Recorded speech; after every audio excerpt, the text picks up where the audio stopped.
পেনশনারদের প্রস্তাবনা pass, pay কমিশনের চূড়ান্ত খসড়া প্রকাশ। প্রিয় দর্শক, এই মুহূর্তে জানিয়ে দেব মহার্ঘ ভাতার সর্বশেষ আপডেট, মহা সুখবর। তাই যারা সরকারি চাকরিজীবী আছেন তাদের জন্য আজকের নিউজটি কিন্তু খুবই গুরুত্বপূর্ণ, তাই ভিডিওটি না টেনে সম্পূর্ণ দেখার অনুরোধ রইল। এবং মূল আলোচনা যাওয়ার পূর্বে এখনো যারা আমাদের চ্যানেলটি সাবস্ক্রাইব করেনি, এখনই চ্যানেলটি সাবস্ক্রাইব করে বেল বাটনটি অন করে দিন। এবার বিস্তারিত পেনশনভোগীদের প্রস্তাবনা নবম পে স্কেল 12টি গ্রেডে কার্যকর। রোববার জাকির আহমেদ খান এই বিষয়ে যা বললেন, এই বিষয়ে বিস্তারিত আলোচনা। নবম পে স্কেল কাঠামো অবশেষে অনুমোদন দিয়েছে পে কমিশনের দ্বিতীয় বৈঠকের সিদ্ধান্ত অনুযায়ী এবার শুধু মূল বেতন নয়, পাশাপাশি উল্লেখযোগ্য হারে বৃদ্ধি করা হয়েছে মহার্ঘ ভাতা, আবাসন ভাতা, যাতায়াত ভাতা, এছাড়া উৎসব ভাতা সহ চিকিৎসা ভাতার পরিমাণও বৃদ্ধি করা হয়েছে। সেই সঙ্গে অবসরে যাওয়া কর্মকর্তাদের জন্য পেনশনের ব্যবস্থা আনানো হয়েছে যুগান্তকারী পরিবর্তন, যা সরকারি চাকরিজীবী সমাজে ব্যাপক স্বস্তি ও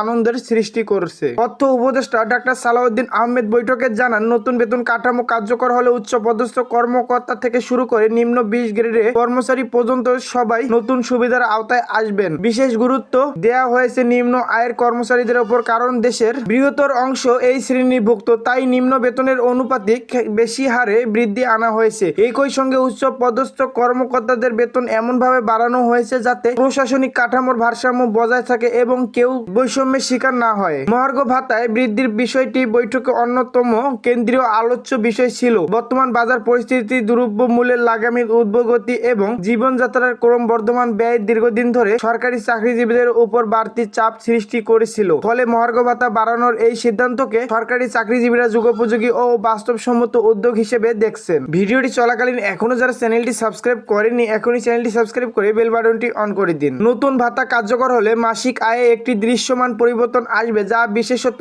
নিম্ন ও মধ্য আয়ের পরিবারগুলোর জীবনে বড় স্বস্তি এনে দেবে। শুধু তাই নয়, উৎসব ভাতা ও চিকিৎসা ভাতার নতুন হার আগামী ঈদ ও অন্যান্য উৎসবে কর্মচারীদের মুখে হাসি ফোটাবে বলে আশা করা হচ্ছে। নবম পে স্কেল শুধু কর্মচারীদের জন্যই নয়, বরং অবসর পরবর্তী জীবনের নিশ্চয়তায় এক নতুন দিগন্ত উন্মোচন করেছে। নতুন কাঠামোয় অবসরপ্রাপ্ত কর্মকর্তারা আগের তুলনায় বেশি পরিমাণ পেনশন সুবিধা পাবেন, যা তাদের বার্ধক্যে অর্থ নিরাপত্তা দেবে। চিকিৎসা ভাতা ও অবসর ভাতা পূর্ণ নির্ধারণ হওয়ায় কর্মকর্তা এবং অবসরপ্রাপ্ত উভয় শ্রেণী উপকৃত হবেন। ফলে সরকারি চাকরি এখন আরো আকর্ষণীয় হয়ে উঠবে বলে ধারণা করা হয়েছে। অর্থনীতিবিদরা বলছেন, এই নতুন পে স্কেল কার্যকর হলে দেশের অর্থনীতিতে বহুমুখী প্রভাব পড়বে। একদিকে সরকারি চাকরিজীবীদের ভোগ ক্ষমতা বৃদ্ধি পাবে, যা ইতিবাচক প্রভাব পড়বে স্থানীয় বাজার, ক্ষুদ্র ব্যবসা ও পণ্যের সামগ্রিক চাহিদায়। এতে গ্রামীণ অর্থনীতি হয়ে উঠবে গতিশীল, তেমনি নগর অর্থনীতিতে বাড়বে কর্মসংস্থান ও বাজার চাহিদা। অন্যদিকে সরকারের বার্ষিক রাজস্ব ব্যয় অনেক গুণ বৃদ্ধি পাবে, যা মোকাবেলায় প্রয়োজন হবে নতুন আর্থিক পরিকল্পনা, অতিরিক্ত রাজস্ব আহরণ এবং কার্যকর নীতিমালা। এখন পর্যন্ত স্বাধীনতার পর থেকে বাংলাদেশে 8 বার সরকারি বেতন কাঠামো সংস্কার করা হয়েছিল। প্রতিবারই চাকরিজীবীরা